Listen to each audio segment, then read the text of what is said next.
Great job with Jayden Daniels.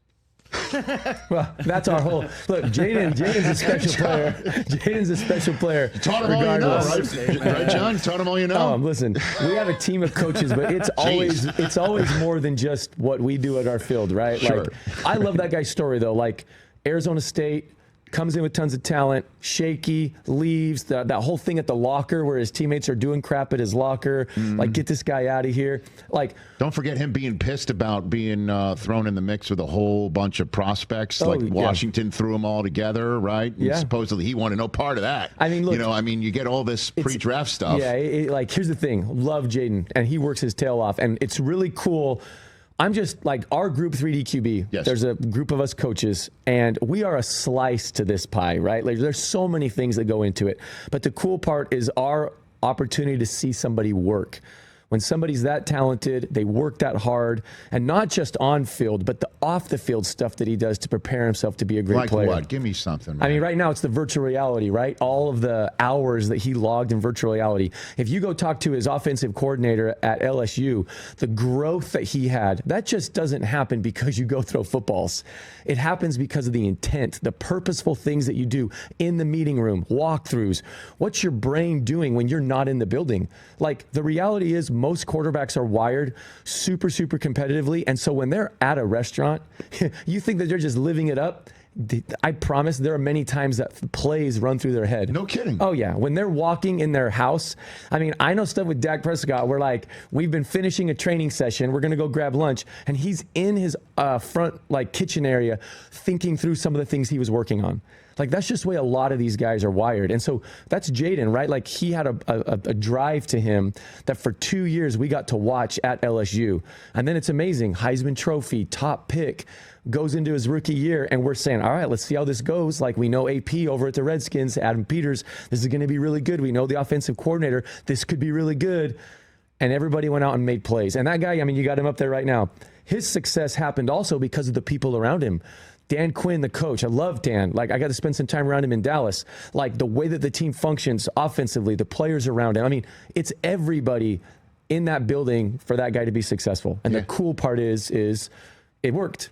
It worked. Yeah, and then they go ahead and get Tunsil. And they get Debo. Yeah, they're adding pieces. To add on top of it. Yeah, it makes it exciting. Now there's some expectations, though, right? Sure. Like before, it's like, let's see how this goes. And now, all right, man, this is going to be a playoff run. And now the expectations come in. And now, okay, how does the players and how does the organization handle the next set of expectations? Well, he comes across as real jittery and lack of confidence.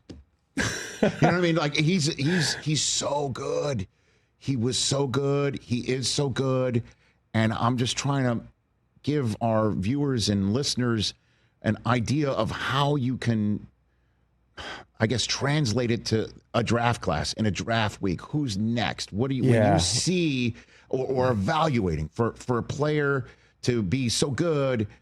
You know, how do you evaluate that? How do you see that in a draft process and go, that's what we need to do? I'm an owner. I need to replicate that.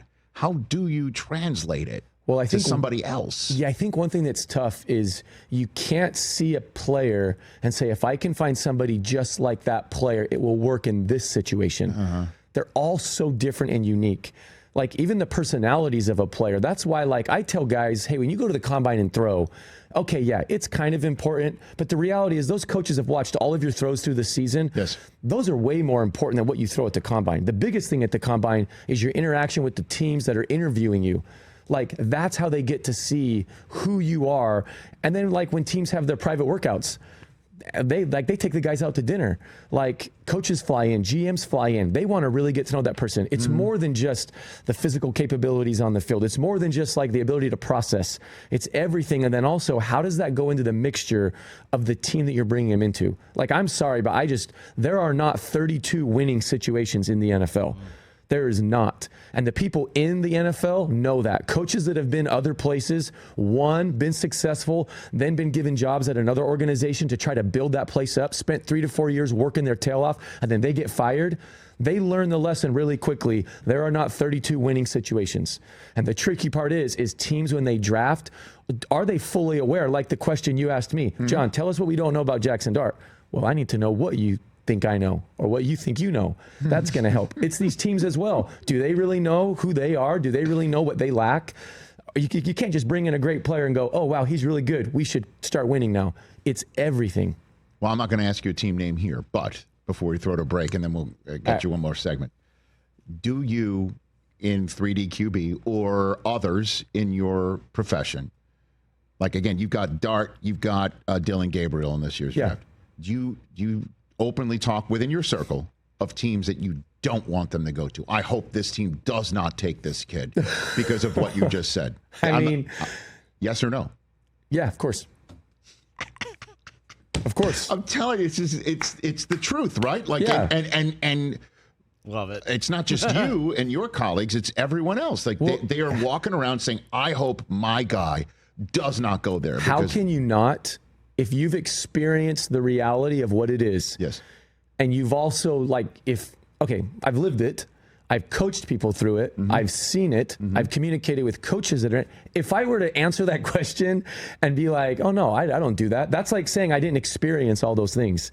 Like, if you've experienced the reality of the NFL, you know that is true. There are some situations. And look, I'm not saying the organization can't be one that you would want them to go to. Look at Washington, by the way. Like 2 years ago, good point. If you got Jayden James, I absolutely want him to go to Washington. I know. Look, you'd have never said that in a million years. Those organizations are moving and growing and changing, and there are good times to be a part of it, and sometimes they're not. Yes. And that's just the reality of it, And sometimes there are some really good organizations. Like I mentioned Baltimore. Yeah. I had the privilege to be a Raven. Like that place, the building, it's just one of those spots where you're just like, man, those guys do a lot of really, really good things. And you would say, I'd almost say regardless of position, I know so many people in that building, that is a good spot for you to grow and learn and develop. Yeah. But not all 32 are like that. Not all 32. I love it. Catch the Rich Eisen Show live weekdays from 12 to 3 p.m. Eastern on Roku Sports Channel in the U.S.